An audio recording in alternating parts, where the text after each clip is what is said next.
Jamaica cleaned house. Listen, day 6 of the World Championships, and Jamaica made up for all the disappointments that they unfortunately have been having earlier in the competition, right? Tonight, they went all in on the long jump, on the 100-meter hurdles, and on the 400-meter dash. Now, they had some disappointments between Jaden Herbert in the triple jump, between Oblique Seville in the 100-meter dash, Shelly-Ann and Sharika getting silver and bronze. It's not a disappointment per se, but, you know, not getting that gold.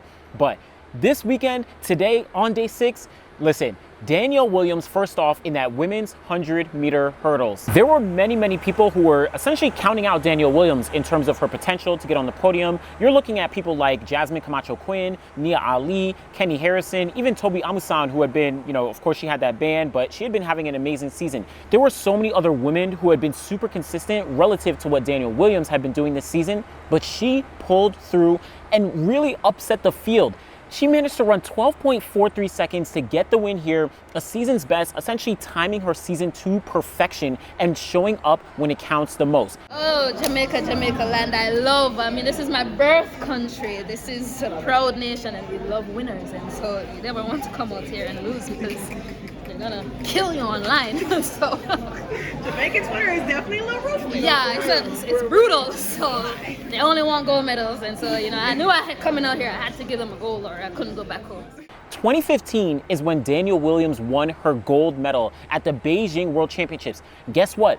At that championships, she was not even favored to come in. If you remember at the Beijing World Championships, the United States was clearly the favorites. You had Dawn Harper-Nelson, you had Kenny Harrison, you had Brianna Rollins-McNeil, right? You also had Sharika Nelvis. The United States had 4 women, and I think they had, I forget exactly, but it's like almost filled up the top 10 times of the year leading into Beijing, but Danielle Williams pulled through. Guess what? This year, Danielle Williams did the same, an underdog throughout the entire season, but came through when it counted the most. 12.43 seconds, and she just edged out Jasmine Camacho-Quinn, who ran 12.44 seconds. Kenny Harrison came up for third in 12.46 seconds. This was a very close final, and all these women showed up. Again, you couldn't even predict who was really going to finish in what order, considering the depth of the women's 100-meter hurdles this year. But again, Danielle Williams, amazing performance, getting her 2nd gold medal, her 3rd World Championship medal. Don't forget Doha 2019, she got the bronze medal there. But 12.43 seconds for her. Jasmine Camacho-Quinn, 1 step above what she got last year, got the bronze in Eugene, here getting the silver medal. Yo soy boricua. I do want to put that out there. This means a lot, just being able to go out there, represent, put Puerto Rico on the map. This means so much. The job ain't done. We have Olympics next year, so I'm super excited. You know, just adding more medals to the collection, and you know, I didn't do this by myself. My support system and my family, you know, the whole island. And she said that she's going for gold next year. So definitely look out for her. Kenny Harrison, amazing performance to get another global medal. She unfortunately hit a hurdle last year. She got the silver medal at the Olympics, Doha 2019. She got the silver medal there. So she's been really racking up the medals and starting to feel a lot more comfortable when it comes to World Championships. So amazing performance. A lot of people were kind of doubting her because of, you know, Bobby Kersey and, you know, her moving there and, you know, maybe needed to, whatever. Yeah, of course. I feel like every time I come to the world stage, I'm a little bit more relaxed. Again, I think the hurdles is just such a stacked field that anything can happen. And I'm ready to continuing to, every time I come on the world stage, get better. And like I said, last year I didn't even medal. So I medaled this year and I'm looking forward to next year. Kenny Harrison, she pulled through, but huge shout out to Danielle Williams. I was completely shocked to see her cross the line first and get the gold medal. Amazing performance. But that wasn't it.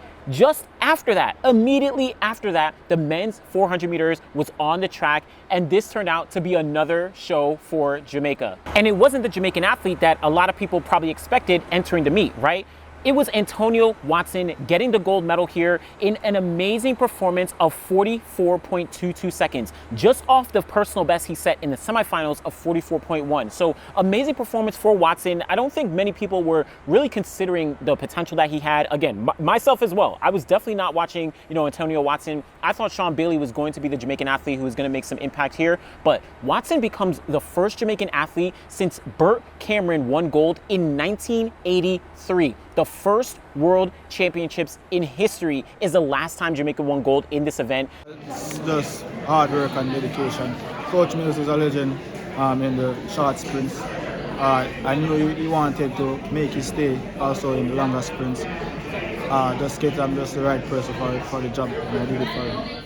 This was an amazing performance, and huge shout outs to Antonio Watson to be able to come through and win this gold medal as a young athlete. You're talking about someone who's still super, super young, only 21 years old.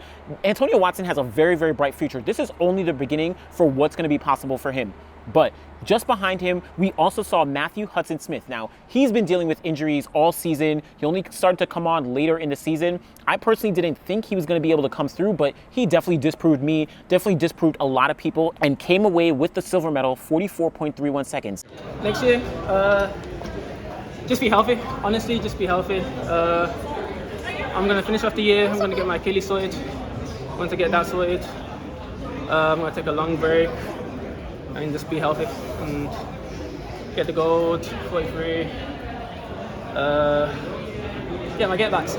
Now, he actually broke the European record running 44.26 seconds in the semifinals, and that European record stood for almost 40 years, all the way back to the 1980s, right? So this was a huge performance for him to come away into the final, improve on that bronze medal that he got in Eugene last year, and come away with the silver medal for this year. Huge shout outs to Matthew Hudson-Smith and all he's been able to do. I definitely think that he is in the realm of running sub 44 seconds. If not this year, later on next year, we're definitely going to see him really step things up. And then bronze medal, Quincy Hall, 44.37 seconds. He set personal best in the semifinals and then again here in the finals to get the bronze medal. If you remember Quincy Hall, he was one of the standout athletes from South Carolina back in the NCAA, running the 400-meter hurdles, running the 400. He really focused in on the 400-meter hurdles, after South Carolina. He unfortunately had some slip-ups in terms of hitting a hurdle, I think, at the U.S. Olympic trials in 2021, right? He didn't make the team last year, but this year, he focused in on the 400. He really dug down, made it onto the team, and he got a bronze medal here. It means a lot. Like I said, I worked hard all year. I did what I was supposed to do. I didn't question it. You see it came out now. I did real good. Oh man, we here, like I said, in my first one, but we're not done. I did what I was supposed to do. I'm gonna keep doing what I was supposed to do. And hopefully I get a better medal than there was this time. But I'm grateful. I'm gonna be honest, I bet there is not a single person out here who had a gold, silver, and bronze of Antonio Watson, Matthew Hudson-Smith, and Quincy Hall, right? Again, Sean Bailey was probably the top Jamaican entering the World Championships. Matthew Hudson-Smith, he's been dealing with some injuries, but he definitely looked good after the semifinals. But entering the meet, I don't know if anyone really picked him. Quincy Hall, same thing, right? He got third place at USA's. You had like Bryce Dedman, Vernon Norwood. They were definitely looking like the better Americans, but Quincy Hall came through, bronze medal, personal best. Vernon Norwood was just off the bronze medal, 44.39 seconds to get fourth place. Karani James actually got fifth place. He faltered significantly, in the later half of the race. He actually was starting to come on, around 300 meters, but he unfortunately fell back. But he unfortunately was DQ'd here, so his result unfortunately is not going to count. But amazing performance. Again, Antonio Watson.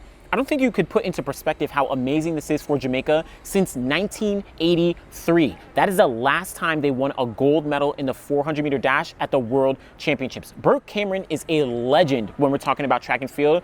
Antonio Watson is continuing on that legacy and really going to be making an impact when we're talking about the future of the 400 meters. So amazing performance for, the Jamaicans, but guess what? They are not done. Now, the gold medals are done, but listen, the long jump. They showed up and showed out in that long jump. We already saw Wayne Pinnock in the qualifying round of the long jump when he jumped an amazing world lead of 8.54 meters, I think it was. I forget exactly, but he managed to come away here and get the silver medal in 8.50 meters. Now, he was leading for most of the competition, but on the sixth and final jump, Tenteglou from Greece. Now, Tenteglou is one of the most dominant jumpers that we've seen over the past couple years. He managed to grab the gold medal in 8.52 meters. So a season's best just by 2 centimeters over Wayne Pinnock's, 8.50 meters. So I didn't want to lose 2 times in a row. I lost last year, but today I knew it was my year. I was feeling strong. I was ready for this, and it was very hard because Jamaican guy Pinnock, he surprised me a lot. I didn't expect him to be that strong, and I respect him, and he's an amazing competitor. And amazing performance for Tenteglou, amazing performance for Pinnock, who's coming off the NCAA season. And then, I had to recover for my second jump, but went out there, had my mindset of, just focus on my first 6 pushes out the back, as he always told me, and then just let the run build. Took off, saw 850.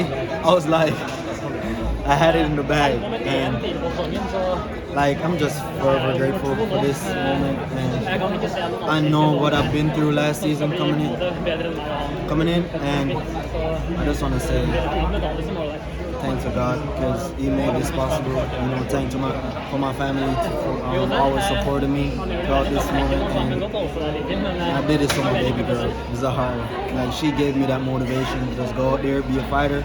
But then another surprise here, in my opinion, Tajay Gale came away with the bronze medal. It's 8.27 meters, and he actually won it on countback because Kerry McLeod, also from Jamaica, he also jumped 8.27 meters. So on the countback, on the second best jump in the long jump, Tajay Gale was able to get the bronze medal here. This is his first medal since he won gold at the 2019 World Championships in Doha. Of course, we saw him get injured at the Tokyo Olympics, competing there. He's been out dealing with injuries since then, but to get the bronze medal here, it took a lot, It took a lot because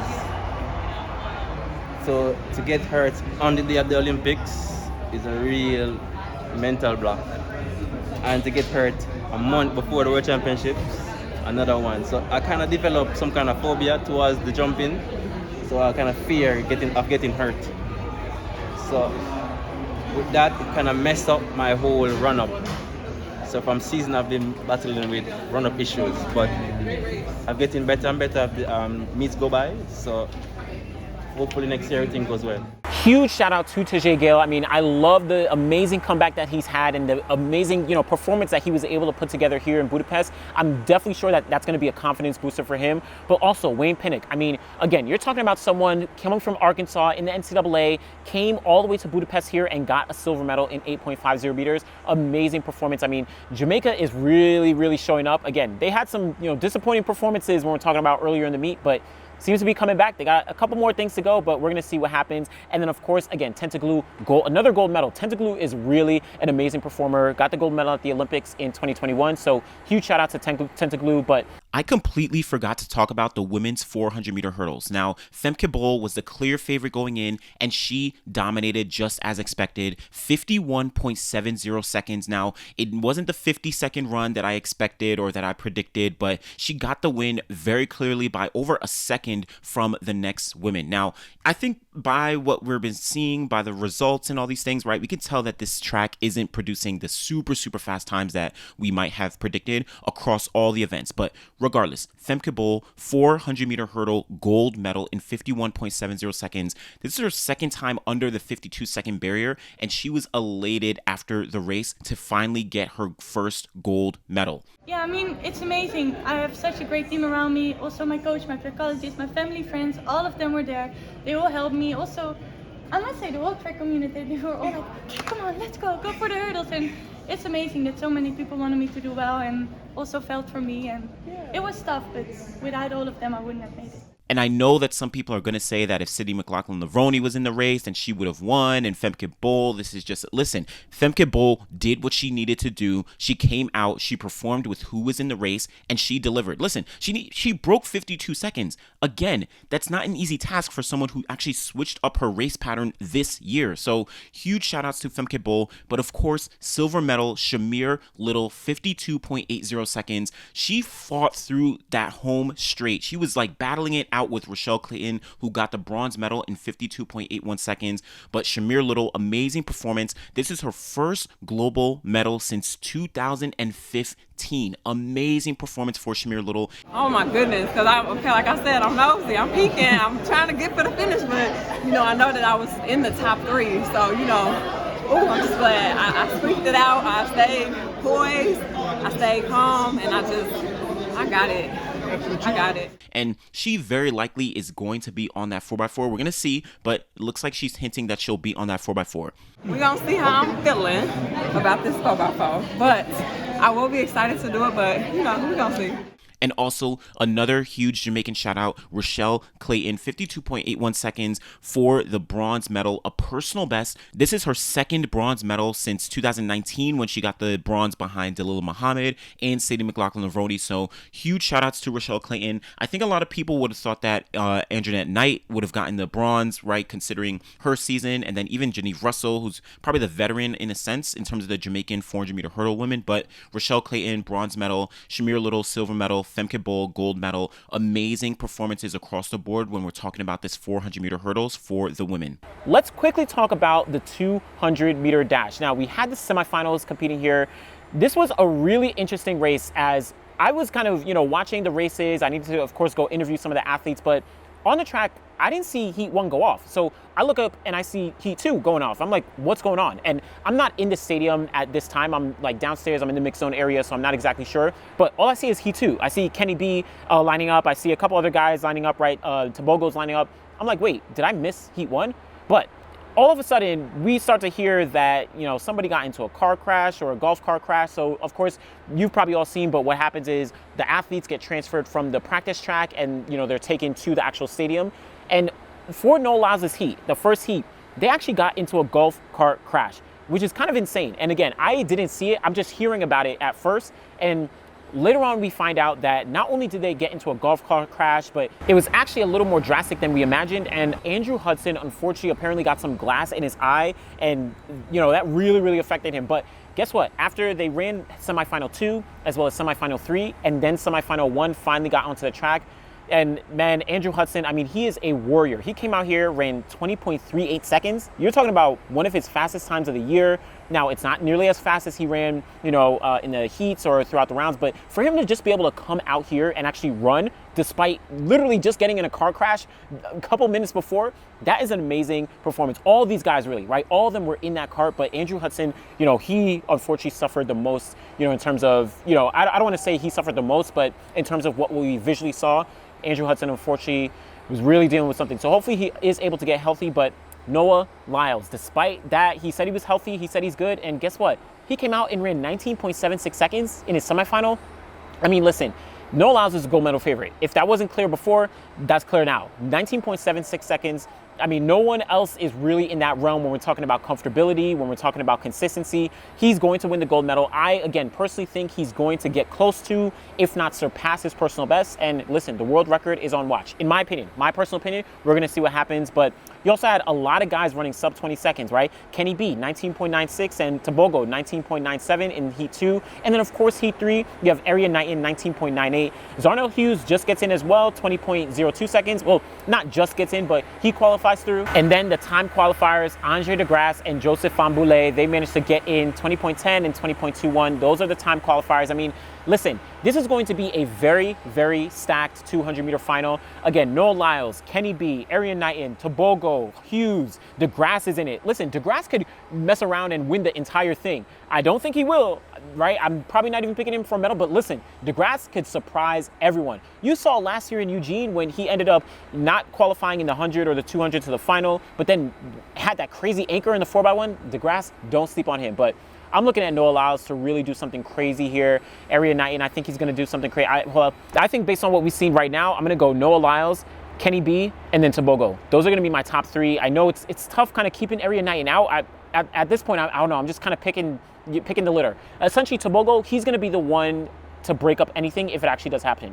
I think Area Knighton might be able to get in and get that USA sweep. I don't know, but Tobogo's looking good. Zonner who's looking good. We're going to see what happens in that men's 200-meter dash when we get to it tomorrow. But on the women's side, everyone qualified through pretty comfortably a little bit, but for the most part, we did see some great performances. Gabby Thomas, she definitely looked the best. She had an outside lane, but 21.97 seconds to get the automatic qualifier, just ahead of Dina Asher-Smith, who ran 22.28 seconds. Dina Asher-Smith, hopefully she's able to kind of pick things up and really get onto the podium. She has, had an up and down season, had some really great performances, missed it in 100, didn't do well there, but we're going to see what she does in this 200. But Julian Alfred, she got the other win in 22.17 seconds, just ahead of Daryl Nita, who ran a personal best of 22.21 seconds and got an automatic qualifying spot here. So I know she unfortunately didn't make it in the 100. She had to wait around, didn't make it through, but gets that auto cue in the 200. Really looking forward to seeing what she does. And then heat 3, this was the stacked heat with Sha'Carri Richardson, Sharika Jackson, Marie-José Talu. Sharika Jackson gets the win here, 22 seconds flat. Sha'Carri Richardson coming from behind, on the outside lane, 22.20. And then Talu gets that time qualifier, 22.26 seconds.